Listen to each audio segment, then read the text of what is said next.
ஒரு ஆஃபீஸில் வேலை பார்க்குற ஒருத்தர் ஏதோ தப்பு பண்ணிவிட்டார். உடனே மேல் அதிகாரி அவரை கூப்பிட்டு அனுப்புனார். நீ செஞ்சது தப்புன்னார் கோபமாக. இது ஒரு ரகம். சில அதிகாரிகள் இப்படி நீங்கள் செஞ்சது தப்புன்னு சொல்கிறதில்ல, நீங்கள் செஞ்சது சரி அப்படின்னு சொல்கிறதில்ல. எப்படி சொல்லுவாங்கன்னா, நீங்கள் செஞ்சது சரியில்லைன்னு நான் நினைக்கிறேன் அப்படின்னு சொல்லுவாங்களாம்.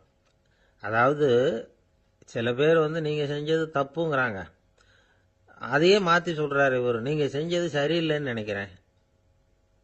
இது ரெண்டும் அர்த்தம் ஒன்று தான், இருந்தாலும் வார்த்தைகள் வித்தியாசம். நிர்வாக திறமை இல்லாத ஒரு அதிகாரி யூ ஆர் ராங் அப்படின்னு சொல்லுவாராம்.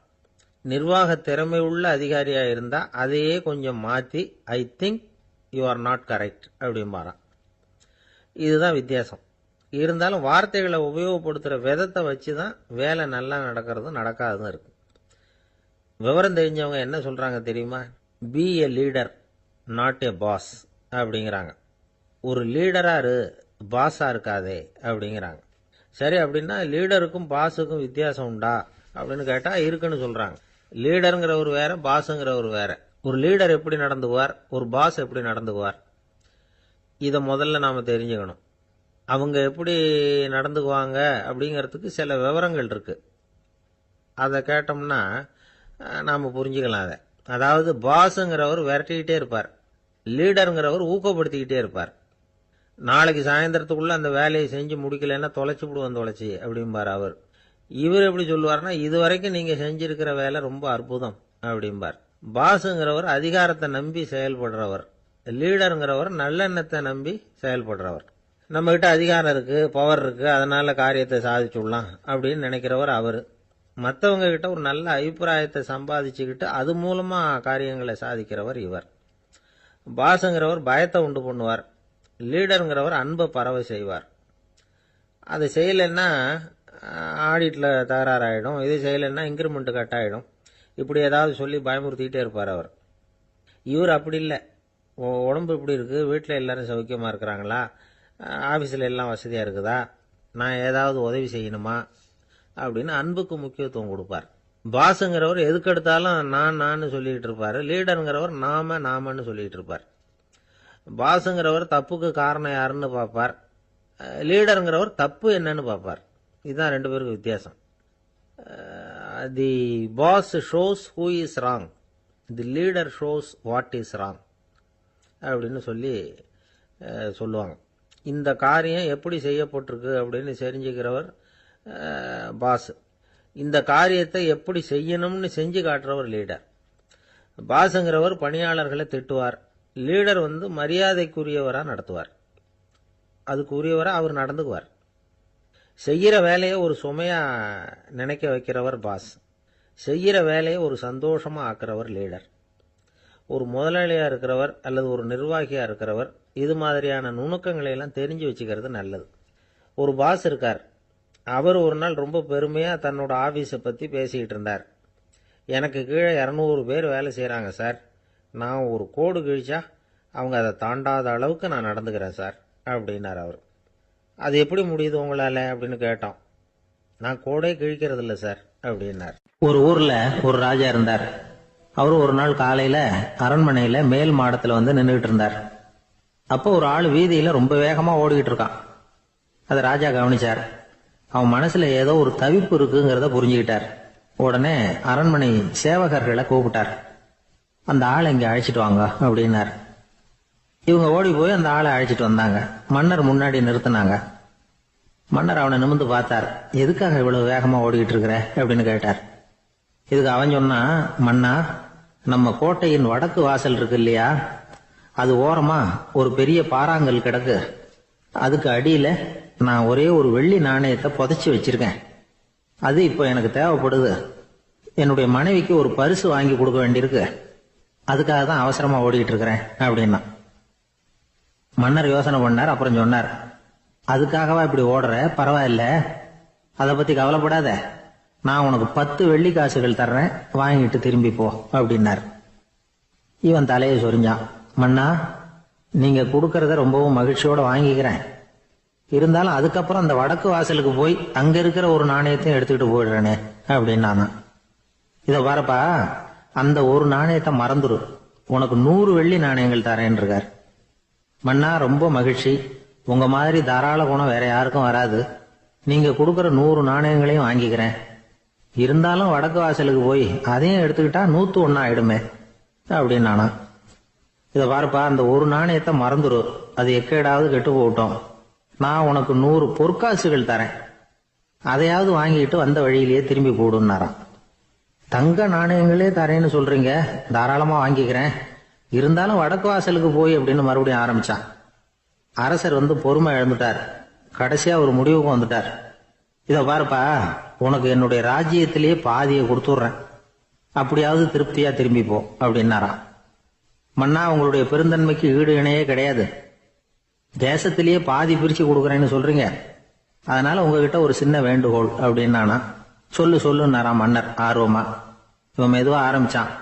அப்படி இந்த ராஜ்யத்தை 2ஆ பிரிக்கிறப்போ அந்த வடக்கு வாசல் இருக்கிற பக்கத்தை என்கிட்டயே கொடுத்துருங்க அப்படின்னு மன்னர் அசந்து போயிட்டார். இந்த கதை எதுக்காகன்னு கேட்டா, மனம்ங்கிறது ஒரு குரங்குங்கிறத புரிஞ்சுக்கிறதுக்காகத்தான். உன்னை புடிச்சுக்கிட்டா லேசில விடாது. அப்படிப்பட்ட மனச அறிவுதான் வழி நடத்தணும். அதுலதான் வாழ்க்கையின் வெற்றி அடங்கி இருக்குது. ஒரு சின்ன பையன் தெருவில் அழுதுகிட்டு இருந்தான். ஏன்பா அழுவுறேன்னு ஒரு பெரியவர் கேட்டார்.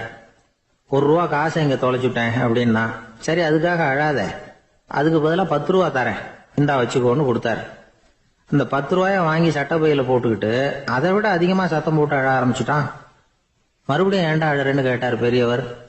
அந்த 1 ரூபாயும் கிடைச்சிட்டுதுன்னா இப்ப என்கிட்ட 11 ரூபா இருக்குமே, இப்ப 10 ரூபா தானே இருக்கு அப்படின்னு சொல்லிவிட்டு அழறான்.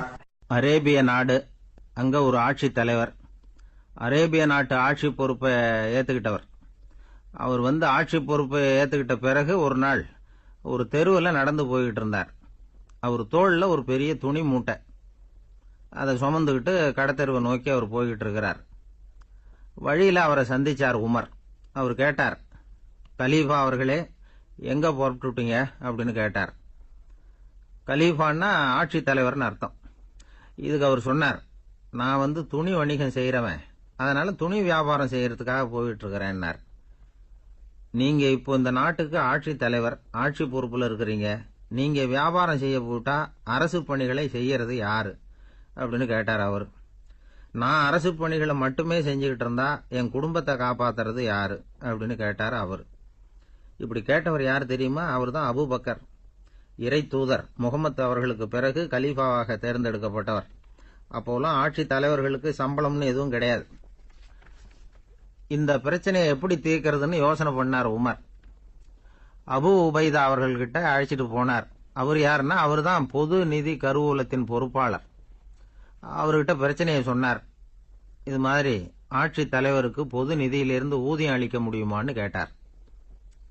பொது நிதி விதிகளின்படி அதுக்கு சாத்தியம் இல்லைன்னு சொல்லிவிட்டாரு அவரு. சரி, வேற ஏதாவது வழி இருக்குதான்னு கேட்டார் உமர். அபு உபைதா கொஞ்சம் யோசனை பண்ணி பார்த்தார். அப்புறமா சொன்னார், மக்காவிலிருந்து மதீனாவுக்கு குடிபெயர்ந்து வந்த அகதிகளுக்கு நிதி உதவி அளிக்கிறதுக்கு விதிகள்ல இடம் இருக்கு. அப்படி பார்த்தா அபூபக்கரும் அகதி தானே, அதனால எல்லா அகதிகளுக்கும் கொடுக்கறது மாதிரியே அவருக்கும் ஒரு தொகை அளிக்கலாம்னார். கலீஃபா அபூபக்கருக்கு இந்த அகதி உதவி தொகையைத்தான் கொடுத்துட்டு வந்தாங்களாம். குடும்ப செலவுக்கு அது போதுமானதா இல்ல. இருந்தாலும் கலீஃபாங்கிறதுக்காக மற்ற அகதிகளை விட அதிகமா தொகையை பெற அவர் விரும்பல. மார்பு பக்கம் கிழிஞ்சிருந்த ஒரு மேலாடையை தான் அவர் அணிஞ்சிருந்தார். அவருடைய துணைவியார் அஸ்மா, அவங்க ஒரு நாள் தேன் அருந்த ஆசையா இருக்குன்னாங்களாம். நமக்கு கிடைக்கிற ஊதியம் குடும்ப செலவுக்கே போதுமானதா இல்லையே, இந்த நிலையில தேன் வாங்கறதுக்கு காசுக்கு நான் எங்க போவேன் இருக்காரு அவரு. கொஞ்ச நாள் கழிச்சு அவங்க ஒரு தொகையை அவர்கிட்ட கொடுத்து தேன் வாங்கிட்டு வர சொன்னாங்களாம். இவருக்கு ஆச்சரியம், ஏது இந்த பணம்னு கேட்டிருக்காரு. நீங்க தினமும் குடும்ப செலவுக்காக கொடுத்துக்கிட்டு வந்த பணத்துல கொஞ்சம் கொஞ்சமா மிச்சப்படுத்தி வச்சேன்னாங்களாம். அபூபக்கர் அந்த பணத்தை எடுத்துக்கிட்டு நேரா பொது நிதி கருவூல பொறுப்பாளர்கிட்ட போனார். இந்த பணத்தை பொது நிதியில சேர்த்துருங்க, இது அதிகப்படியா எனக்கு தரப்பட்டு வந்த ஊதியம், அடுத்த மாசத்திலிருந்து இந்த தொகையை குறைச்சுங்கன்னு வேற சொல்லிவிட்டாராம். பசியை தணிக்க தேவையான அளவு உணவு, ஒரு ஜோடி உடை, இதை தவிர கூடுதலா மக்கள் பொது நிதியிலிருந்து வாங்கிக்கிறதுக்கு என் குடும்பத்தாருக்கு உரிமை இல்லை அப்படின்னு சொல்லி கண்டிப்பா சொல்லிவிட்டாராம். அவர் வாங்கிட்டு வந்த அந்த குறைந்த ஊதியம் கூட அவர் மனசை உறுத்திக்கிட்டே இருந்தது. கடைசி நேரம் அவர் தம்முடைய மகள் ஆயிஷா அவர்களை அழைச்சார். மகளே, இதுவரைக்கும் பொது நிதியிலிருந்து நான் வாங்கிட்டு வந்த தொகை என்னுடைய இதயத்துல பாரமா அழுத்திக்கிட்டு இருக்கு, என் தோட்டத்தை விற்று அதில் வர்ற பணத்திலிருந்து நான் இதுவரைக்கும் வாங்கிட்டு வந்த ஊதிய தொகையை கணக்கு போட்டு பொது நிதியில் சேர்த்து விடு அப்படின்னாராம். பதவி ஏற்கிறதுக்கு முன்னாடி தன்கிட்ட இருந்ததை விட இப்போ கூடுதலாக என்ன சொத்து இருக்குன்னு பார்த்துருக்கார். ஒரு ஒட்டகம், ஒரு கோப்பை, ஒரு பணியாள். இதையும் அடுத்தபடியா கலீஃபாவா வர்றவர்கிட்ட ஒப்படைச்சிருங்க அப்படின்னு விட்டாராம். அதே மாதிரி அடுத்து வந்த உமர்கிட்ட ஒப்படைச்சாங்க. அப்போ உமர் சொன்னாராம், அபூபக்கரே, இந்த முன்மாதிரியால உங்களுக்கு பிறகு இந்த ஆட்சி பொறுப்பை ஏற்கிறவர்களை பெரும் நெருக்கடிக்கு ஆளாகி விட்டீங்க அப்படின்னு சொல்லி ரொம்ப கண் கலங்கினாராம். கடைசியா அபூபக்கர் தன்னுடைய குடும்பத்தாருக்கு விட்டு சென்ற சொத்து ஒரு படுக்கை விரிப்பு, ஒரு போர்வை, அவ்வளவுதான். இது சிந்திக்க வேண்டிய ஒரு செய்தி. ஒரு ஊர்ல ஒரு மன்னர் இருந்தாராம். அமைச்சர் அவர்கிட்ட சொன்னாராம், மன்னா, நம்ம ராஜ்யத்துல இனிமே லஞ்ச ஊழலே இருக்காதுன்னாராம். ஆஹா, அப்படின்னா ஊழல் பேர் வழிகளை எல்லாம் நாடு கடத்தியாச்சா அப்படின்னு கேட்டிருக்காரு மன்னர். இதுக்கு அவரு, அப்படி இல்லைங்க, இனிமே கொடுக்கறதுக்கு ஜனங்கள் கிட்ட பணமே இல்லை அப்படின்னாராம். சங்கீத வித்வான்கள்ல பல வகை உண்டு. சில குறிப்பிட்ட ராகங்களை பாடுறதுல அவங்களுக்கு பெருமை வர்றது உண்டு. ஆனா ஒருத்தர் இருந்தார், அவரால் ஒரு ராகத்துக்கே பெருமை வந்தது. அந்த ராகத்தை அவர் வாசிச்சு கேட்கணும் அப்படின்னு சொல்லுவாங்க. அது என்ன ராகம்னா தோடி ராகம். சரி, அந்த வித்வான் யாருன்னா அவர் தான் திருவாவடுதுறை ராஜரத்னம் பிள்ளை. பேராசிரியர் கல்கி ஒரு சமயம் தம்முடைய பத்திரிகையில் எழுதினாராம். அதை அப்படியே படிக்கிறேன் கேளுங்களேன். ஆகா, ஸ்ரீ ராஜரத்னம் பிள்ளையின் தோடி ஆலாபனையை முதலில் கேட்டபோது அவருடைய கற்பனையை விட்டு தள்ளுங்கள். நம்முடைய மனதில் என்னென்ன இன்பமயமான கற்பனைகள் எல்லாம் உதித்தன. குழந்தை தாயிடம் கொஞ்சம் குரலை கேட்டோம், அன்னை குழந்தையிடம் கொஞ்சம் குரலை கேட்டோம், ரதியும் மன்மதனும் பேசிக்கொண்ட காதல் மொழிகளை கேட்டோம், முருகன் சிவபெருமான் செவிகுளிர மொழிந்த உபதேசத்தை கேட்டோம், கலைமகள் கவிஞனுக்கு அருளிய ஆசி மொழிகளை கேட்டோம், நாரத முனிவருடைய தம்பூரா சுருதியை கேட்டோம், ராவணன் தன் எலும்பை ஒடித்து வீணையாக செய்து வாசித்த கானத்தை கேட்டோம், கானப் பறவைகளின் கலகல ஒலியை கேட்டோம், கோலக் குயில்களின் குரல் இனிமையை கேட்டோம். இப்படிலாம் பேராசிரியர் கல்கி விமர்சனம் எழுதியிருக்கிறார். திருவாவடுதுறை ராஜரத்னம் பிள்ளை அவர்களுடைய வாசிப்பை கேட்டுட்டு டி.என். ராஜரத்னம் பிள்ளை இறந்து போனார். அப்போ கவிஞர் கண்ணதாசன் எழுதினார், செவியனில் ஓடி எங்கள் சிந்தையில் ஓடி இந்த புவியெல்லாம் ஓடி நின்பார் பொங்கிய தோடி வேறிங்கு எவரிடம் போகும் ஐய இனி அதை காப்பார் யாவர் அவிந்தனின் சடலத்தோடே அவிந்தது தோடிதானும் அப்படின்னு எழுதினாராம். அந்த அளவுக்கு அவருடைய தோடியை ரசித்தவர்கள் உண்டு. அதே மாதிரி தோடின்னா என்னன்னு தெரியாமலே அவரை ரசித்தவங்களும் அந்த காலத்துல உண்டு. அதாவது ஒரு பெரிய சபையில இவர் வாசிச்சுக்கிட்டு இருக்கிறார். பாதியில ஒரு பெரிய மனுஷன் உள்ள வந்தார். அவர் உடம்புல பட்டு வேஷ்டி, ஜருக, அங்கவஸ்திரம், வாயில வெத்தலை, வாசனை புகையில, காதுல வைரக்கடுக்கன், கழுத்துல தங்க சங்கிலி, கை விரல் பூரா மோதிரம், கையில ஒரு வெள்ளி வெத்தலை புட்டி, உதவிக்கு 2 பேர் பக்கத்துல. இவ்வளவு பந்தாவோட வர்றார் கச்சேரி கேட்கறதுக்கு. இப்படி வந்தவர் முதல் வரிசையில உட்கார்ந்தார். வித்வான் வாசிச்சு முடிச்சதும் இவர் அவரை பார்த்து, ஐயா, நீங்க தோடி வாசிக்கிறதுல ரொம்ப கெட்டிக்காரர்னு கேள்விப்பட்டிருக்கேன், அதை கேட்கறதுக்காக தான் மெனக்கிட்டு வந்திருக்கிறேன், அதை வாசிங்களேன் அப்படின்னாராம் இந்த பெரியவர். ராஜரத்னம் பிள்ளைக்கு ஒன்றும் புரியல. ஏன்னா இதுவரைக்கும் அவர் வாசிச்சுக்கிட்டு இருந்ததே அந்த தோடி ராகத்தை தான். அதை வாசிச்சு முடிச்சதும் அதை வாசிங்களேன்னு இவர் கேட்கிறார். அப்படின்னா இவரோட ஞானம் எப்படிப்பட்டது? இவ்வளவும் கேட்டுட்டு இப்படி கேட்கிறாரே அப்படின்னு அவர் யோசிச்சிருக்கிறார் ராஜரத்னம் பிள்ளை. உடனே என்ன பண்ணாரு தெரியுமா? பக்கத்துல ரொம்ப சாதுவா சுருதி போட்டுக்கிட்டு இருந்த ஒரு முதுகுல ஓங்கி ஒரு குத்து விட்டாராம். அவருக்கு ஒன்றும் புரியல, எதுக்கு நம்மளை அடிக்கிறாரு இவரு, நம்மளை குத்துறாரு வித்வான்னு. அவர் அதிர்ச்சியால இவர் நிமிந்து பார்த்திருக்கார். அப்ப ராஜரத்னம் பிள்ளை சொன்னாராம், ஏய்யா, ஐயா பெரிய மனுஷன், என்னுடைய பரம ரசிகர், தோடி ராகம் கேட்கணுங்கிறதுக்காக இவ்வளவு தூரம் வந்திருக்கிறார், முத வரிசையில் உட்கார்ந்துருக்கார். நீ இந்த சமயம் பார்த்து தோடி ராகம் வாசிக்கிற நாதஸ்வரத்தை வீட்டில் வச்சுட்டு வந்துட்டிய, இப்ப ஐயாவுக்காக அந்த ராகத்தை நான் எப்படி வாசிக்கிறது அப்படின்னு சொல்லிவிட்டு மறுபடியும் முதுகுல ஒரு அடி கொடுத்தாராம். அடி வாங்கினவருக்கே சிரிப்பு அடக்க முடியலையா. ஒருத்தர் மனசுல நிம்மதி இல்லாம உட்கார்ந்துருந்தார். என்ன சார் விஷயம் அப்படின்னு விசாரிச்சேன். அகலக்கால் வச்சுட்டேன், அதுதான் அவதிப்படுறேன்னார். விவரமா சொல்லுங்கன்னு. வீடு கட்டணும்னு ஆரம்பிச்சேன், வேலை பாதியிலேயே நிக்குது, கையில பணம் இல்லை அப்படின்னார். இது மாதிரி ஆசாமிகள் பல பேரை நீங்க பார்த்துருக்கலாம். இவங்கெல்லாம் சுலபமா மன அழுத்தத்துக்கு ஆளாயிடுறாங்க. மன உளைச்சல், அதாவது ஸ்ட்ரெஸ் அப்படின்னு சொல்கிறோமே, அதுக்கு அடிப்படையான சில காரணங்கள் உண்டு.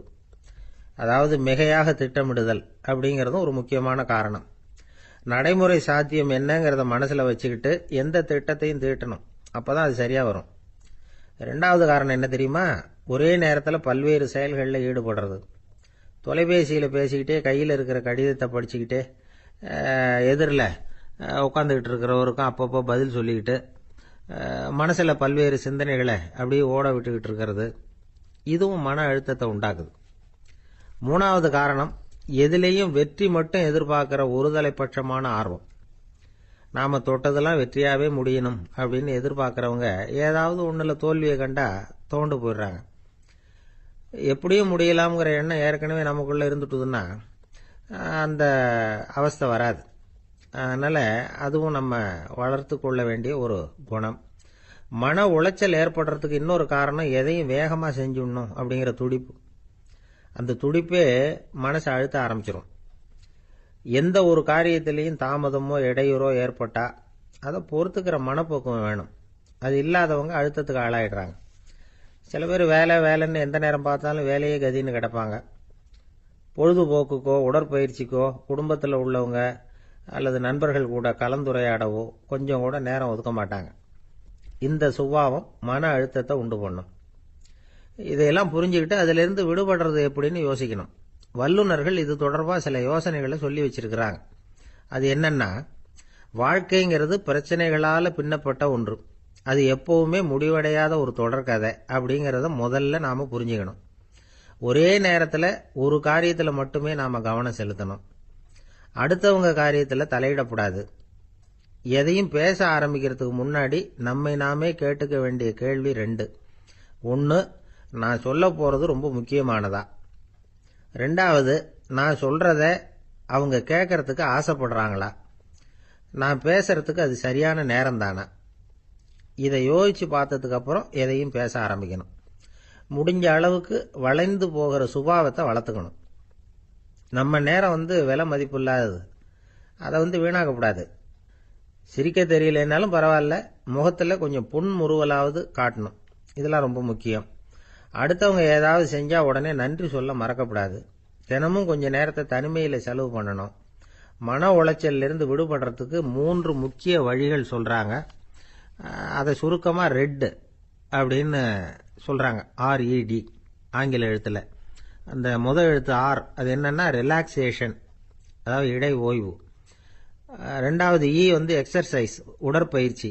3வது டயட், திட்டமிட்ட உணவு முறை. அதனால் தியானம், மூச்சு பயிற்சி இதெல்லாம் இந்த இடை ஓய்வுக்கு வழிகள். எந்த வேலையையும் தொடர்ந்து செய்யக்கூடாது. எல்லார்கிட்டையும் கலகலப்பாக பழகணும்.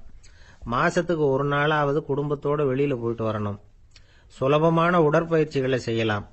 உடற்பயிற்சிங்கிறது நமக்காக நாம் செய்கிற ஒரு நீண்டகால முதலீடு அப்படின்னு சொல்லுவாங்க. அதாவது லாங் டேர்ம் இன்வெஸ்ட்மெண்ட்டாம். அளவோடு சாப்பிட்ணும், மெதுவாக சாப்பிட்ணும். இதெல்லாம் கொஞ்சம் மனசில் வச்சுக்கிட்டு நடந்துக்கிட்டால் மகிழ்ச்சியாக வாழலாம். சில பேர் சாப்பாட்டு விஷயத்தில் ரொம்ப அக்கறை எடுத்துக்கிறது உண்டு. ஒரு குண்டு ஆசாமி சாப்பிட உக்காந்தார். முதல்ல ஒரு மாத்திரை சாப்பிட்டார். எதுக்குன்னு கேட்டோம். பசி எடுக்கிறதுக்குன்னார்.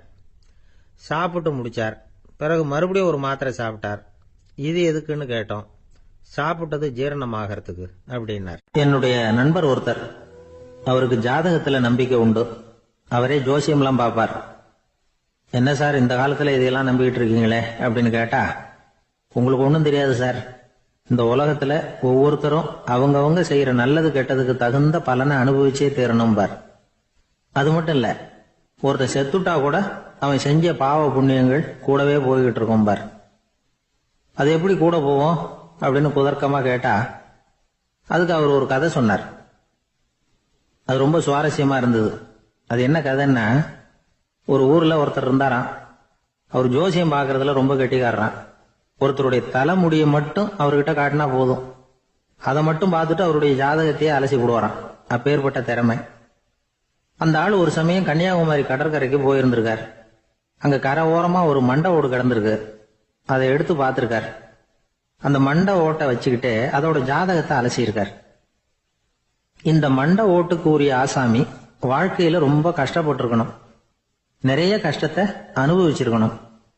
அது தாங்க முடியாம தான் கடல்ல விழுந்து தற்கொலை பண்ணிட்டு இருக்கான் அப்படிங்கறத அவரு கணிச்சுட்டார். இருந்தாலும் இந்த மண்டை ஓடு இன்னமும் அனுபவிக்க வேண்டியது பாக்கி இருக்கு அப்படிங்கறத அவர் உணர்ந்தாராம். அது சரி, ஒருத்தன் உயிரோடு இருக்கிற வரைக்கும் நல்லது கெட்டதை அனுபவிக்க முடியும், செத்ததுக்கு அப்புறமும் பாக்கி இருக்குன்னா அதை எப்படி அனுபவிக்கிறது? இந்த மண்டை ஓட்டுக்கு இன்னும் கொஞ்சம் பாக்கி இருக்குங்கிறது அவருக்கு புரிஞ்சதே தவிர அதோட அர்த்தம் என்னங்கிறது சரியா விளங்கல. சரி, இதை இன்னும் கொஞ்சம் விவரமா ஆராய்ச்சி பண்ணுவோம் அப்படின்னு நினைச்சுக்கிட்டு அதை தன்னுடைய வீட்டுக்கு எடுத்துட்டு போயிட்டார். அந்த மண்டை ஓட்டை ஒரு பெட்டியில வச்சு பூட்டினார். தன்னுடைய தனி அறையில அதை பத்திரமா வச்சுக்கிட்டார். தினமும் ராத்திரி ஆனதும் தன்னுடைய மனைவியை பார்த்து, நீ போய் பூஜை அறையில தனியா படுத்துக்க அப்படின்னு சொல்லிவிட்டு தினம் ராத்திரி 12 மணிக்கு பெட்டியை திறந்து அவர் பார்ப்பார். மண்டை ஓடு அப்படியே இருந்தது தவிர இன்னும் கொஞ்சம் பாக்கி இருக்குங்கிறதுக்கு அர்த்தம் அவருக்கு விளங்கல. அந்த மண்டை ஓட்டுக்கு இன்னும் என்ன பாக்கி இருக்க போகுது? எப்படியோ ஒரு 10 நாள் போச்சு. அந்த வீட்டம்மாவுக்கு சந்தேகம் வந்துட்டுது. நம்ம வீட்டுக்காரரு நம்மளை தனியா ஏன் தூங்க சொல்றார் அப்படிங்கிற சந்தேகம். உடனே பக்கத்து வீட்டு அம்மா கிட்ட விஷயத்த சொல்லியிருக்கிறாங்க. அந்த அம்மா உடனே, நீ கவலைப்படாத, நான் கண்டுபிடிச்சு சொல்றேன் அப்படின்னு சொல்லிவிட்டாங்களாம். அன்னைக்கு ராத்திரியே ஜன்னல் வழியா எட்டி பார்த்துருக்குறாங்க. இந்த ஆளு மண்டை ஓட்டை கையில வச்சுக்கிட்டு அது திருப்பி திருப்பி பார்த்துக்கிட்டு இருக்கிறான். அதை பார்த்துட்டாங்க. மறுநாள் காலையில அவரோட மனைவியை பார்த்தாங்க. ஏம்மா, உன் வீட்டுக்காரருக்கு நீ முதல் மனைவியா 2வது மனைவியா அப்படின்னு கேட்டாங்களாம். எனக்கு தெரிஞ்ச வரைக்கும் நான் ஒருத்தி தான் அவருடைய மனைவி அப்படின்னாங்களாம் அவங்க. அப்படி இல்லை, நீ அவருக்கு 2வது மனைவி. முதல் மனைவியின் மண்டை ஓட்டை தான் அவர் தினமும் ராத்திரியில எடுத்து பார்த்துக்கிட்டு இருக்கிறார் அப்படின்னாங்க அடுத்த வீட்டு அம்மா. அப்படியா விஷயம் அப்படின்னு சொல்லிவிட்டு கணவன் வீட்டுல இல்லாத நேரமா பார்த்து அந்த மண்டை ஓட்டை எடுத்து கொண்டாந்து ஒரு உரல்ல போட்டு உலக்கையால குத்தி நொறுக்க ஆரம்பிச்சுட்டாங்க. வெளியில போயிருந்த அந்த ஆள் அப்பதான் உள்ள நுழைஞ்சார். மண்டை ஓடு உலக்கை கிட்ட குத்து வாங்கிட்டு இருக்கு. அது அனுபவிக்க வேண்டியது இன்னும் கொஞ்சம் பாக்கி இருக்குங்கிறதுக்கு அர்த்தம் எனக்கு இப்பதான் புரிஞ்சுது அப்படின்னாராம் அவர். இந்த கதையிலிருந்து நாம இன்னொரு நீதியையும் புரிஞ்சுக்கணும்.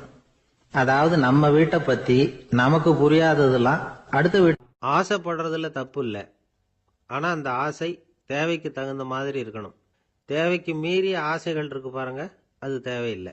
இந்த கருத்தை வலியுறுத்தது மாதிரி ஒரு கதை உண்டு. தேவேந்திரனுக்கு திடீர்னு வீடு கட்டணும்னு ஒரு ஆசை வந்துதான். வீடுன்னா நாம கட்டுற மாதிரி இல்லை. தேவேந்திரன் வீடுன்னா சும்மாவா? ஒரு பிரம்மாண்டமான அரண்மனை கட்டணும். அது மாதிரி இந்த 3 லோகத்திலயும் ஒரு அரண்மனை கிடையாது அப்படின்னு எல்லாரும் சொல்லணும். இது அவனோட ஆசை. உடனே தேவ தச்சரான விஸ்வகர்மாவை கூப்பிட்டான், உத்தரவு போட்டான். விஸ்வகர்மா தன்னுடைய உதவியாளர்களை எல்லாம் கூப்பிட்டு ஒன்னா சேர்த்துக்கிட்டார். படாத பாடுபட்டு ஒரு பெரிய அரண்மனையை கட்டி முடிச்சார். கட்டி முடிக்க 1000 வருஷம் ஆச்சு. தேவேந்திரன் வந்து பார்க்கறான். அவனுக்கு திருப்தி ஏற்படலை. என்னுடைய அந்தஸ்துக்கு இது ரொம்ப சாதாரணமான கட்டிடம், இதை விட இன்னும் பெருசா கட்டு அப்படின்னா. தேவ தச்சர் திணறி போயிட்டார். அவரால் அதுக்கு மேல எதுவும் செய்ய முடியல. என்ன பண்றதுன்னு யோசனை பண்ணார். நேரா நாரதர் காலில் போய் விழுந்தார். நீங்க தான் என்னை இந்த பிரச்சனையிலேருந்து காப்பாற்றணும்னார். நாரதர் யோசனை பண்ணார். சரி, கவலைப்படாதேன்னார். நேரா இந்திரன் கிட்ட போனார். இந்திரன் வந்து நாரதரை பார்த்த உடனே வாங்கன்னு கூட்டிட்டு போய் அரண்மனையை காட்டினான். இது மாதிரி ஒரு அரண்மனையை நீங்க வேற எங்கேயாவது பார்த்துருக்கிறீங்களா அப்படின்னு ரொம்ப பெருமையா கேட்டான். நான் பார்த்ததில்ல, ஆனா என்னை விட வயசுல மூத்தவர் மகரிஷி லோமேசர், அவர் ஒரு வேளை பார்த்துருக்கிறாரா என்னமோ அப்படின்னார். உடனே அவரை மனசுல நினைச்சு தியானம் பண்ணினார். அடுத்த கணம் லோமேசர் அங்க வந்தார். இடையில ஒரு சின்ன துண்டு, கையில ஒரு கமண்டலம், தலையில ஒரு பாய், அவ்வளவுதான் அவர்கிட்ட இருந்தது. எதுக்காக தலையில இந்த பாய் அப்படின்னு கேட்டான் இந்திரன். என்ன மாதிரி அற்ப ஆயுள் உள்ள ஒரு ஜீவன் தனியா வீடு கட்டிக்கிட்டு திண்டாடணுமா? இந்த பாய் தான் ஒரு வீடு மாதிரி எனக்கு நிழல் கொடுக்குது அப்படின்னார் அவர். என்னது, உங்களுக்கு வந்து அவ்வளவு கொஞ்சமான ஆயுளா அப்படின்னு ஆச்சரியத்தோட கேட்டான் இந்திரன். ஆமா, இதை பாரு, என்னுடைய மார்புல ஒரு பொற்காசு அளவுக்கு ரோமம் உதிர்ந்துட்டுது. எப்போ என் உடம்புல உள்ள எல்லா ரோமமும் உதிர்ந்துருமோ அப்போ என்னுடைய ஆயுள் முடியும் அப்படின்னார். எப்போ அந்த ரோமங்கள் பூரா உதிரும்னு கேட்டான் இவன். ஒரு பிரம்மா மறைஞ்சதும் ஒரு ரோமம் உதிரும். என் உடம்புல உள்ள ரோமங்களின் எண்ணிக்கை எவ்வளவோ அவ்வளவு பிரம்மாக்கள் தோன்றி அவங்க ஆயுள் முடியும் பொழுது என் உடம்புல உள்ள ரோமங்கள் பூரா உதிரும் அப்படின்னார். அப்படின்னா ஒரு பிரம்மாவோட ஆயுள் எவ்வளவு காலம்னு கேட்டான். ஒரு பிரம்மாவுக்கு 100 தேவ வருஷம். ஒவ்வொரு தேவ வருஷத்துக்கும் 365 தேவ நாள். ஒவ்வொரு தேவ நாள்லயும் உன்ன மாதிரி 14 இந்திரர்கள் தோன்றி மறைகிறாங்க அப்படின்னு மகரிஷி லோமேசர் சொல்றார். இதை கேட்டதும் இந்திரன் ஆடி போயிட்டான். அவ்வளவு ஆயுள் உள்ள இவரே அற்ப ஆயுள்னு சொல்றார். நான் என்னுடைய ஆயுளை பெருசா நினைச்சுக்கிட்டு பிரம்மாண்டமான அரண்மனை கட்டணும்னு ஆசைப்படுறேனே அப்படின்னு நினைச்சான். எனக்கு வீடு கட்டின வரைக்கும் போதும்னு விட்டான். அதனால நாமெல்லாம் நம்முடைய தேவைக்கு தகுந்த மாதிரி ஆசைப்படுறது தான் நியாயம். ஆனால் அப்படியே நடந்துக்கிறோம். மனுஷன் கடவுளையே ஏமாத்தி காசு வாங்கறதுக்குள்ள ஆசைப்படுறான். ஒருத்தன் கடவுளை நினைச்சு தவம் இருந்தான். கடவுள் நேரில் வந்தார். தேவலோகத்தில் ரூபாய்க்கெல்லாம் என்ன மதிப்புன்னு கேட்டான். அங்கெல்லாம் ரூபாய்ங்கிறது உங்க பணத்தில் 1 கோடி ரூபாய்க்கு சமம். அதாவது தேவலோகத்தில் 1 ரூபான்னா இங்கே 1 கோடி ரூபா. அது மாதிரி எங்களுக்கு ஒரு நாள்ங்கிறது உங்க கணக்கில் 1 கோடி வருஷத்துக்கு சமம் அப்படின்னாரு கடவுள். அப்படின்னா எனக்கு நீங்க அதிகமா எதுவும் தர வேணாம், உங்க கணக்குப்படி ஒரே 1 ரூபா கொடுங்க, அது போதும்னா இவன் ரொம்ப சாமர்த்தியமா. கடவுள் யோசனை பண்ணார். அது ஒன்றும் கஷ்டம் இல்லை, 1 ரூபா தானே கேட்குற, கொடுத்துட்றேன். ஆனா இப்போ வரும்பொழுது நான் எடுத்துக்கிட்டு வரல, எங்க கணக்குப்படியே 1 நாள் பொறுத்துக்க பணத்தோட வந்துடுறேன் அப்படின்னு சொல்லிவிட்டு பறந்து போயிட்டார். பந்திக்கு முந்தர ஆசாமிகள் நம்மள பல பேர் உண்டு. அப்படி முந்தறதுக்கு கூட முயற்சி பண்றவங்க நிறைய பேர் இருக்கிறாங்க. இதுல என்ன ஒரு விஷயம்னா, பந்திக்கு முந்தறது கூட தப்பு இல்லை. ஆனா அப்படி ஒரு விருந்துல ஆளா போய் உட்காந்து சாப்பிட்டா கூட வெளியில வர்றப்ப என்ன பெரிய விருந்து வச்சுட்டான், சாம்பார்ல உப்பு இல்லை, ரசத்துல காரம் இல்லை அப்படின்னு குறை சொல்லிட்டே வர்றது இருக்கு பாருங்க, அது சரியில்லை, நாகரிகமும் இல்லை. கல்யாண பத்திரிகையில என்ன போட்டிருக்குது, என் பொண்ணுக்கும் இன்னார் பையனுக்கும் கல்யாணம், எல்லாரும் குடும்பத்தோட வந்திருந்து மணமக்களை ஆசீர்வதிக்கணும், இப்படித்தானே போட்டிருக்கோம். குடும்பத்தோட விருந்து சாப்பிட்டு சாப்பாடு எப்படி இருக்குன்னு அபிப்பிராயம் சொல்லிவிட்டு போங்க அப்படின்னா போட்டிருக்கு கல்யாண பத்திரிகையில. ஒருத்தர் வீட்டு விசேஷத்துக்கு போயிருக்கோம்னா எவ்வளவோ அசௌகரியங்கள் நமக்கு ஏற்படலாம். ஏராளமான கூட்டம் வந்திருக்கும். எல்லாரையும் அவங்க தனித்தனியா கவனிச்சுக்கிட்டு இருக்க முடியாது. நாம தான் அனுசரிச்சு நடந்துக்கணும். நாமளா போய் வாழ்த்த வேண்டியவங்களை வாழ்த்தி விட்டு சேரணும். அதை விட்டுட்டு பத்திரிக்கை கொடுத்தானேன்னு போனேன், கவனிப்பே சரியில்லை அப்படின்னு புலம்பிக்கிட்டு இருக்கக்கூடாது. ஒரு விருந்துக்கு போனால் அங்கே எப்படி நடந்துக்கணும் அப்படிங்கிறத பற்றி கூட அனுபவசாலிகள் சில விவரங்கள்லாம் சொல்லியிருக்கிறாங்க.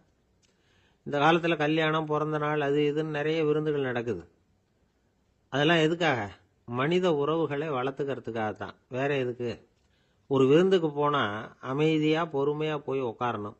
அடித்து பிடிச்சிக்கிட்டு இடத்த பிடிக்க போகிறேன் அப்படின்னு நிற்கக்கூடாது. முதல் பந்தி நடந்துகிட்டு இருந்தா அது முடிஞ்சு இலை எடுத்து சுத்தம் பண்ணதுக்கு அப்புறம் போய் உட்கார்றது தான் நாகரீகம்.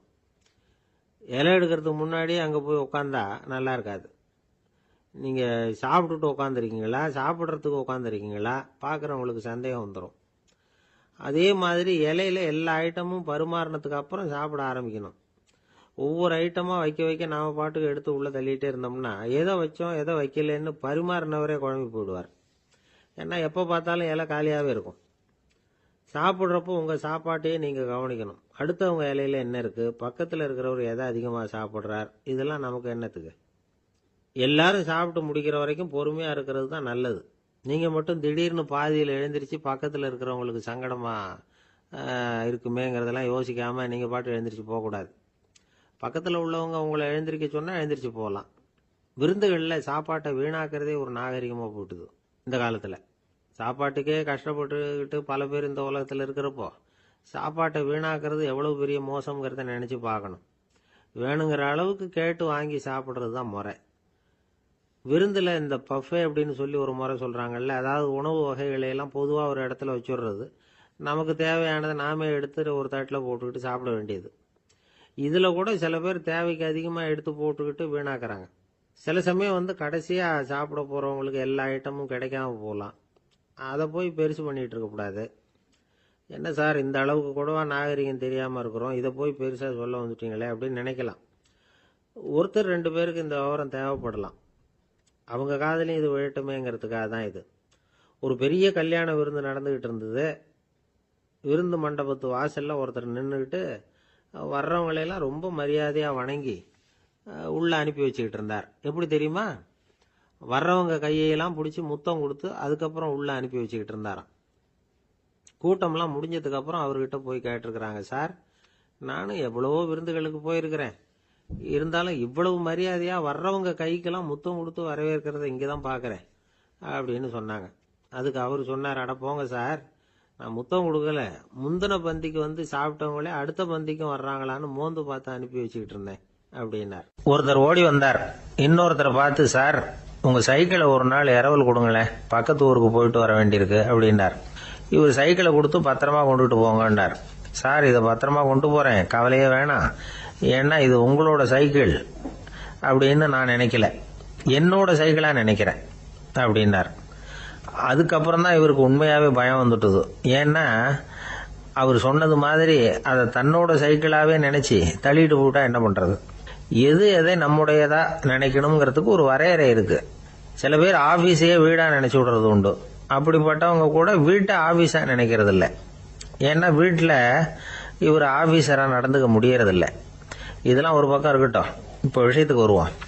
பொறியியல் மேதை டாக்டர் விஸ்வேஸ்வரய்யா இருந்தார் இல்லையா, பாரத ரத்னா விருதெல்லாம் கொடுத்தாங்களே. ஆபீஸ் வேலை வேற, சொந்த வேலை வேற அப்படிங்கிறதுக்கு ஒரு உதாரணமா இருந்தவர் அவர். மைசூர் மகாராஜா கிட்ட திவானா இருந்தார். அவர் ஒரு நாள் அரசாங்க வேலை காரணமா வெளியூர் போயிருந்தார். ஹாசன்கிற ஊருக்கு பக்கத்துல ஒரு பயண மாளிகை, அங்க தங்கிவிட்டார். ராத்திரி அங்க தங்கி இருந்துட்டு விடிஞ்சதும் ஊருக்கு திரும்புறதாக திட்டம். ராத்திரி தூங்கறதுக்கு ரொம்ப நேரம் ஆயிட்டுது. ரொம்ப நேரம் வரைக்கும் அரசாங்க சம்பந்தப்பட்ட வேலைகளையே பார்த்துக்கிட்டு இருக்கிறார். அரசாங்க ஃபைல்கள் நிறைய இருந்தது. அதையெல்லாம் ஒவ்வொன்றா எடுத்தார், படித்து பார்த்தார், பரிசீலனை பண்ணார். அதில் எழுத வேண்டியதை எழுதினார், கையெழுத்து போட்டார். ஒரு வழியாக அந்த வேலையெல்லாம் முடிஞ்சுது. அதுக்கப்புறம் என்ன பண்ணார்னா, தன்னுடைய சூட்கேஸை திறந்தார். அதிலிருந்து 2 மெழுகுவத்தியை எடுத்து கொளுத்தி வச்சார். அந்த பயண மாளிகையில் அது வரைக்கும் எரிஞ்சுக்கிட்டு இருந்த மின்சார விளக்குகளை அணைச்சுட்டார். அதுக்கு பிறகு அந்த மெழுகுவத்தி வெளிச்சத்தில் சில புத்தகங்களை தொடர்ந்து படிக்க ஆரம்பிச்சிட்டார். அந்த பயண மாளிகையில் பணியாளராக இருந்தவர் இதை பார்த்துட்டு ஓடி வந்தார். மறுபடியும் மின் விளக்கு போடுறதுக்காக போனார். விஸ்வேஸ்வரய்யா அதை பார்த்துட்டு போட வேணாம்ட்டாராம். இதுவரைக்கும் நான் அரசாங்க அலுவல்களை கவனிச்சுக்கிட்டு இருந்தேன், அதனால மின் விளக்குகள் அப்போ எரிஞ்சதில் தப்பு இல்லை. இப்போ நான் புத்தகம் படிச்சுக்கிட்டு இருக்கேன், இது என்னுடைய சொந்த வேலை, இங்கே இருக்கிற மின் விளக்கு அதுக்காக ஏன் எரியணும் அப்படின்னு கேட்டாராம். இப்போ இருக்கிற சில அரசு பணியாளர்கள்கிட்ட இந்த சம்பவத்தை பேச்சோட பேச்சா சொல்லி பார்த்தேன். அவங்களால இதை ஜீரணிக்கவே முடியல. நேர்மை தேவைதான் சார், அதுக்காக அவ்வளவு தூரத்துக்கு அது தேவையா அப்படிங்கிறாங்க. விஸ்வேஸ்வரய்யா அப்படி பண்ணினது தான் ஒரு நேர்மையாளர் அப்படின்னு இந்த உலகத்துக்கு நிரூபிக்கணுங்கிறதுக்காக இல்லை. தான் அப்படி நடந்து காட்டினா தன்னை சுற்றி இருக்கிறவங்களும் அதை கேள்விப்படுறவங்களும் முடிஞ்ச அளவுக்கு பொது வாழ்க்கையில் அரசு பணியில் நேர்மையை கடைபிடிக்க முயற்சி பண்ணலாமே அப்படிங்கிறதுக்காகத்தான். இப்பவும் சில பேர் இருக்கிறாங்க, இவங்க ஆபீஸ் வேற வீடு வேறன்னு நினைக்கிறது இல்லை, அவ்வளவு உரிமை. ஒருத்தர் அப்படிதான், அவருக்கு அவசரமா 5000 ரூபாய் தேவைப்பட்டது. ஆபீஸ் பணத்தை எடுத்துக்கிட்டார். அந்த நேரம் பார்த்து ஆடிட் வந்துட்டுது. ஆப்பிட்டுக்கிட்டார். விசாரணை நடக்குது.